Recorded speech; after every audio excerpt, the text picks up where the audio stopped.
Immigration white paper ഒഫീഷ്യലായിട്ട് publish ചെയ്തിട്ടുണ്ട്. അപ്പോൾ ഇമിഗ്രേഷൻ വൈറ്റ് പേപ്പറിലുള്ള കാര്യങ്ങൾ എന്തൊക്കെയാണെന്ന് നമുക്ക് നോക്കാം.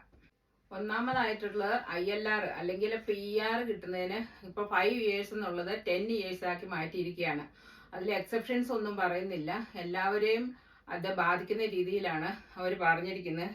അതായത് the time immigrants will have to live in the UK before they can apply for the right to stay indefinitely will be doubled to 10 years, but there will be a faster route for high skilled and high contributing people. അതായത് high skilled and high contributing പീപ്പിളിന് faster route ഉണ്ടായിരിക്കും എന്നാണ് അവർ പറയുന്നത്. എന്തൊക്കെയാണ് അവർ ഉദ്ദേശിക്കുന്നതെന്നുള്ള വഴി അവർ പറയുമ്പോഴേ നമുക്ക് മനസ്സിലാകത്തുള്ളൂ. അതായത് ഇവിടെ താമസിച്ച് 10 വർഷം താമസിച്ചെന്നുള്ളതുകൊണ്ട് മാത്രം PR കിട്ടണമെന്നില്ല. അവരുടെ കമ്മ്യൂണിറ്റിയിൽ, ഇവിടുത്തെ കമ്മ്യൂണിറ്റിയിൽ അതിനുള്ള കോൺട്രിബ്യൂഷൻസ് കൊടുക്കണം. ഇവിടുത്തെ ഗവൺമെന്റിലേക്കുള്ള കോൺട്രിബ്യൂഷൻസ് ഒക്കെ ബേസ് ആക്കിക്കൊണ്ടാണ്, അടിസ്ഥാനമാക്കിയാണ് PR ഇനി അവർ തീരുമാനിക്കുന്നത്, ആർക്കൊക്കെ കൊടുക്കണമെന്ന് തീരുമാനിക്കുന്നതെന്നുള്ളതാണ് അവർ ഉദ്ദേശിക്കുന്നത്. അപ്പോൾ മോർ കോൺട്രിബ്യൂഷൻസ് ടു ദ കമ്മ്യൂണിറ്റിയാണ് അവർ പ്രതീക്ഷിക്കുന്നത്. അത് എന്തൊക്കെയാണെന്നുള്ളത് വിശദമായിട്ട് നമ്മൾ അത് അവർ ഇനി പറയും, എങ്ങനെയൊക്കെ വേണ്ടെന്നുള്ള നിർദ്ദേശങ്ങൾ പുറകെ വരുമെന്ന് പ്രതീക്ഷിക്കുന്നു. തന്നെ ഇംഗ്ലീഷ് ലാംഗ്വേജ് റിക്വയർമെന്റ്സ് അവർ കൂടുതലും സ്ട്രിക്റ്റ് ആക്കിയിരിക്കുകയാണ്. അതായത് ഇനി മുതൽ ഡിപ്പെൻഡൻസിനും ഇംഗ്ലീഷ് ലാംഗ്വേജ് ടെസ്റ്റ് പാസ്സാകണം ഇങ്ങോട്ട് വരണമെന്നുണ്ടെങ്കിൽ.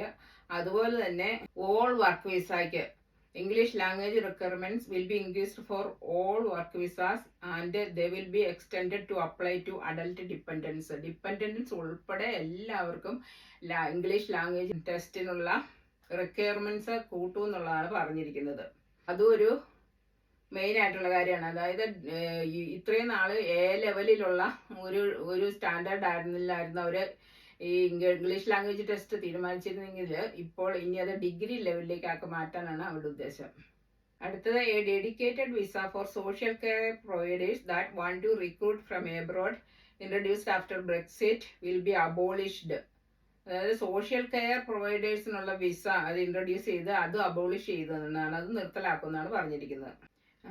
Also the threshold for skilled worker visas will be raised back to degree level, reversing a lowering to a level made by Boris Johnson's government with lower requirements remaining in key or shortage sectors.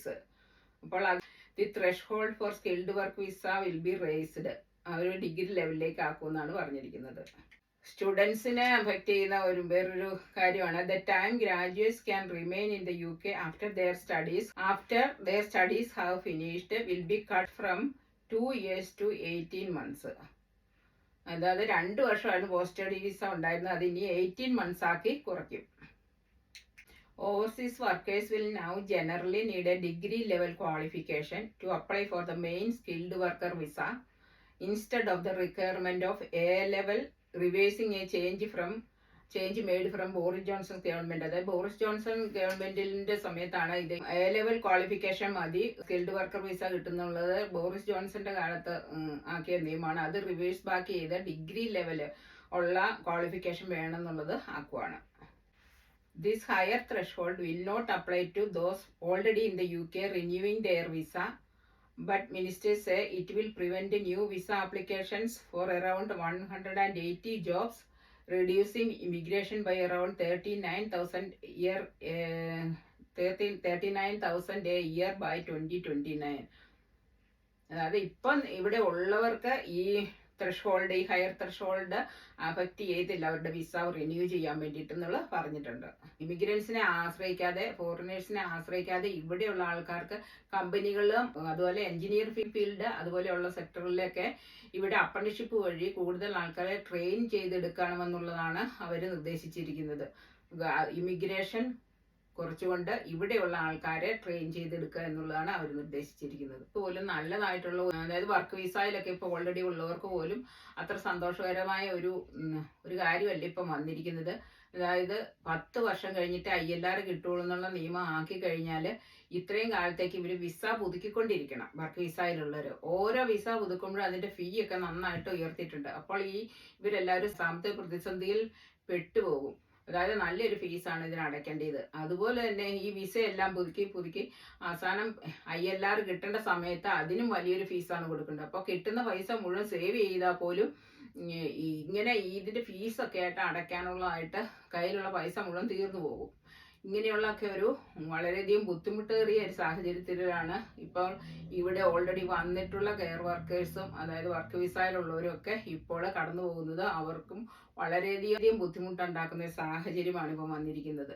അപ്പോൾ ഇങ്ങനെ ഇവിടെ work വിസയിൽ എത്തിയവർ fees അടച്ച് അവരുടെ സാമ്പത്തികമായിട്ട് അവർക്ക് നേട്ടങ്ങളൊന്നും വരാത്ത രീതിയിലേക്ക് ആവുകയാണെങ്കിൽ ഇവരൊക്കെ ഇനിയും വേറെ കൺട്രികളിലേക്ക് മൈഗ്രേറ്റ് ചെയ്യുന്നുള്ള കാര്യം ചിന്തിച്ചു തുടങ്ങുമെന്നുള്ളതാണ് ഇപ്പോൾ നമുക്ക് തോന്നുന്നത്. അപ്പോൾ ഇവര് പറയുന്നത് അത്ര ക്ലിയർ ആയിട്ടുള്ള കാര്യങ്ങൾ പറയുന്നില്ല. അപ്പം ഇത് നോക്കുമ്പോൾ പറയുന്നത് visa extensions will be permitted until 2028 and those who already have working rights will be able to switch sponsor during the term of their visa.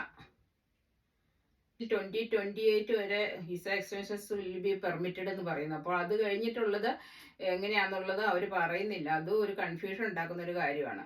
High skilled ഉള്ളവർക്ക് വിസ നൽകുക, അതായത് റിസർച്ച് ഉൾപ്പെടെയുള്ള അങ്ങനെയുള്ള ഹൈ സ്കിൽഡ് ആയിട്ടുള്ള സെക്ടറിൽ ജോലി ചെയ്യുന്നവർക്ക് visa നൽകുക എന്നുള്ള ഒരു കാര്യത്തിലേക്കും കൂടെ വിസ നിയമങ്ങൾ മാറ്റുകയാണ്.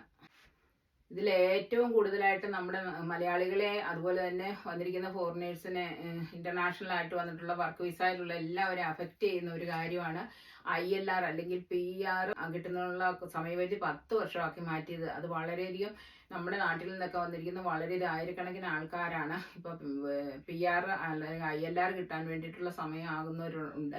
അവരെല്ലാം അതിന് വേണ്ടിയിട്ട് തയ്യാറെടുത്തുകൊണ്ടിരിക്കുന്ന സമയത്ത് ഇത് അവരെയൊക്കെ വളരെയധികം വിഷമത്തിലാക്കുന്ന ഒരു കാര്യമാണ് ഇപ്പോൾ കെയർ സ്റ്റാമർ ഗവൺമെന്റ് തീരുമാനിച്ചിരിക്കുന്നത്. ഇത് അവരുടെ എല്ലാം ഭാവി അനിശ്ചിതത്വത്തിലാക്കുകയാണ് ചെയ്യുന്നത്. ഇതിനെക്കുറിച്ചുള്ള കൂടുതൽ എക്സ്പ്ലനേഷൻസും കാര്യങ്ങളും വരും ദിവസങ്ങളിൽ വരുന്നതായിരിക്കും. അപ്പോൾ അതനുസരിച്ച് ഈ ചാനൽ കൂടി അപ്ഡേറ്റ് ചെയ്യുന്നതായിരിക്കും. ന്യൂ അപ്ഡേഷൻ കിട്ടുന്നതിന് വേണ്ടി ചാനൽ എല്ലാവരും സബ്സ്ക്രൈബ് ചെയ്യുക. അടുത്ത വീഡിയോയുമായി വരുന്നവരെ എല്ലാവർക്കും ബൈ.